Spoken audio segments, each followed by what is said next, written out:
കൃഷ്ണ നവീന്റെ ഭാര്യയായ പിന്നെ കൃഷ്ണയെക്കുറിച്ചും പിന്നെ വേറെ ഒന്നിനെ കുറിച്ചും നമുക്ക് പേടിക്കേണ്ട കാര്യമില്ലല്ലോ.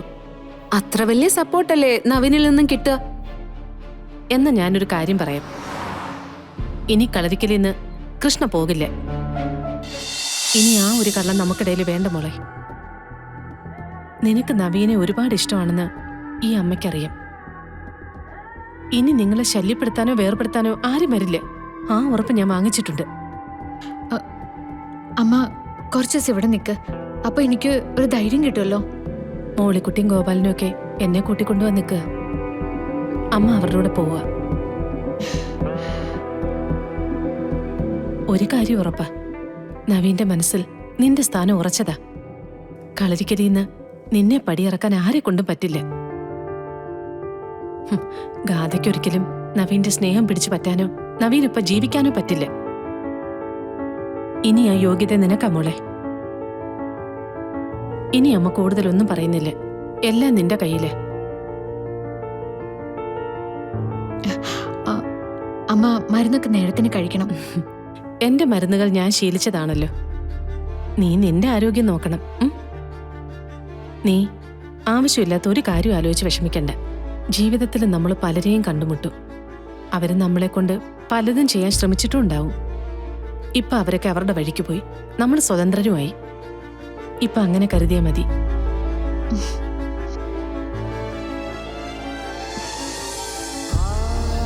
മോൾ അമ്മയ്ക്കൊരു ഉറപ്പതാ. ഇവിടുന്ന് ഇറങ്ങി പോകുമ്പോ അമ്മയ്ക്കൊരു സമാധാനം വേണ്ടേ? അമ്മയോട് ഇനി ഞാൻ എന്താ പറയാ? അമ്മ പൊയ്ക്കോ, സമാധാനായിട്ട് പൊയ്ക്കോ. ഇപ്പോ എന്നെ ഇവിടെ കൊണ്ടുവന്നാക്കിയത് അമ്മയാ.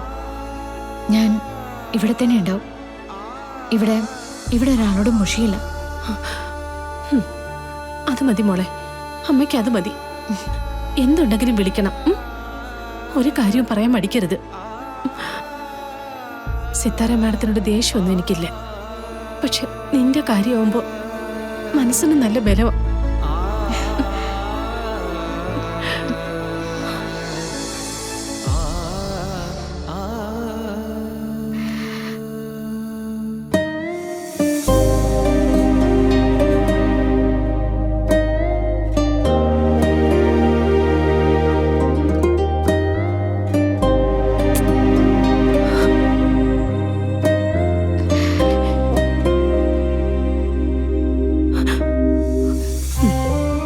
പോയിട്ട് വരാം.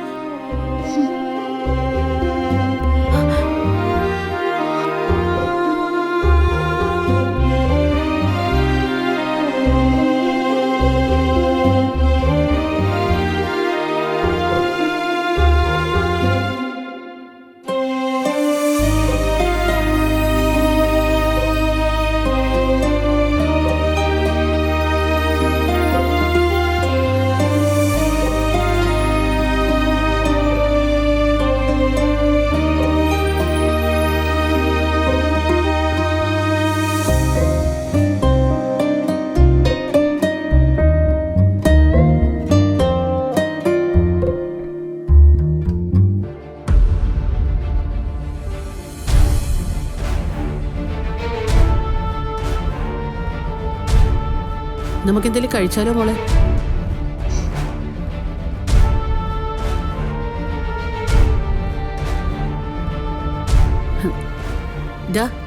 ഇവിടെ അടുത്ത് നിന്റെ ഫേവറേറ്റ് ദോശ കിട്ടുന്ന ഒരു വെജിറ്റേറിയൻ റെസ്റ്റോറന്റ് ഇല്ലേ? നമുക്ക് അവിടെ ഒന്ന് നിർത്തിയാലോ?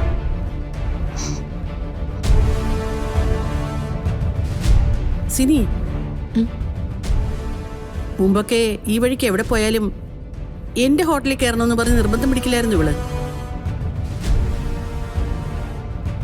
ചിലപ്പോഴൊക്കെ കരിഞ്ഞിട്ട് വരെയുണ്ട്.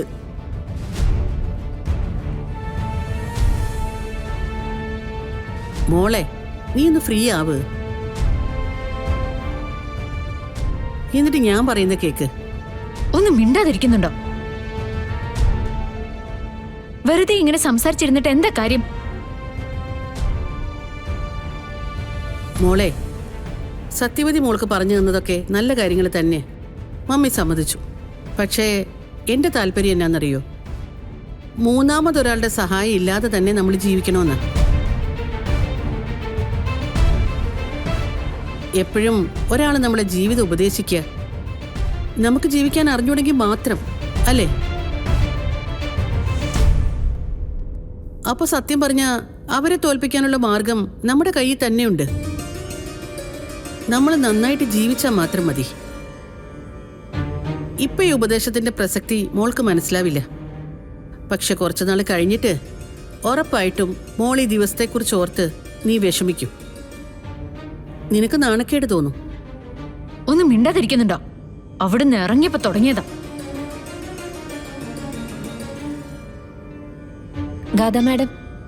ഗാഥ മാഡം വണ്ടിയിലുള്ളപ്പോ ഇത്ര സൈലന്റ് ആയിട്ട് വണ്ടിയിൽ പോകുന്നത് ആദ്യമായിട്ടാ കാണുന്നത്.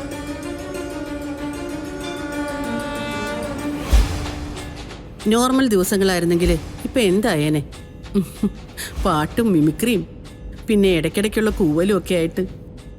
ഞാൻ വേറെ വണ്ടി വിളിച്ചു വരണോ അതോ ഇവിടെ ഇറങ്ങി നടക്കണോ? ഇവിടുന്ന് എന്നെ വിളിച്ചോണ്ട് പോയി അപ്പുറോ ഇപ്പുറോ ഇരുന്ന് ഉപദേശിക്കാന്ന് ആരും വിചാരിക്കണ്ട.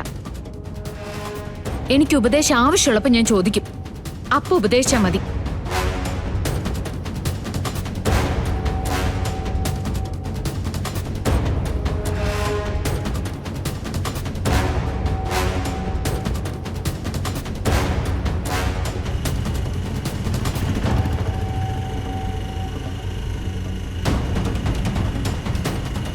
അല്ല തങ്കം,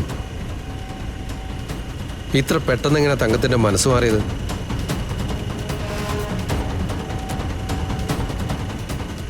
കൃഷ്ണനെ ഒരു കാരണവശാലും കളരിക്കലേക്ക് അയക്കില്ല എന്ന് തീരുമാനിച്ചതല്ലേ?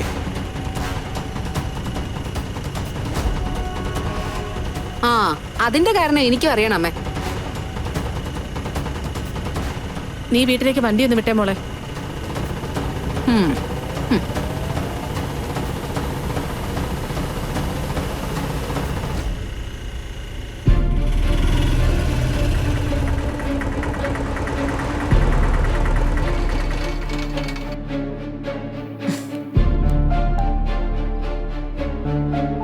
അമ്മേ, കാരണം എന്താന്ന് പറഞ്ഞിട്ടേ ഇനി ഞാൻ വണ്ടി എടുക്കുന്നുള്ളൂ.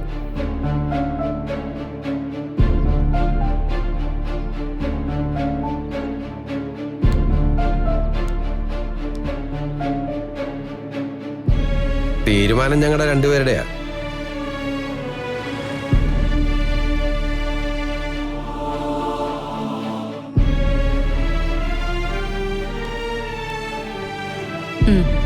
ശരി, കൃഷ്ണയുടെ ഭാവി എന്തായിരിക്കണമെന്നാ നിങ്ങൾ രണ്ടുപേരും ആഗ്രഹിക്കുന്നേ?